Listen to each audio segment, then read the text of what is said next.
Usually laptops comes with USB Type port, but nowadays laptops comes with USB Type C port. You can do so much thing on USB Type C, but today I'm going to show you 4 of them.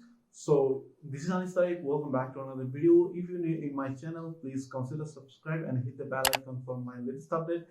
If you did already, thank you so much. So let's get started. When I bought my laptop, Dell Inspiron 153501 model, it comes with USB Type C port, and that time I have no idea what to do with this port.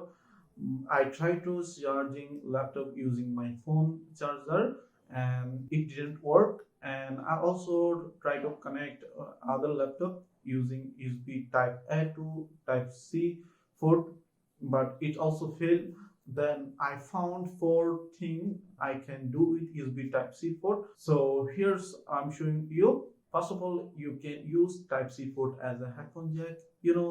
Now the USB Type C port is everywhere, even headphone or earphone. So if you have USB Type C headphone or earphone, then you can use your headphone on your laptop.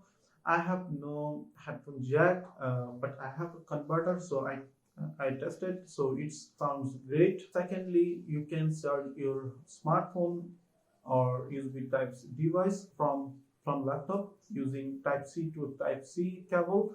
So it's also work with USB Type A. And third one is you can transfer your file via USB Type C port, laptop to mobile or mobile to laptop, and this is very fast. Then fourth and final one is you can use mobile data on your laptops using USB tethering on USB Type C port, which is also good when you out of Wi-Fi or broadband connections. So then you can use your mobile data via USB tethering using USB Type C port. So that's all 4 of them. So if you have any questions, please let me know in comments. If this video did helpful, please thumbs up and share my video. See you on the next.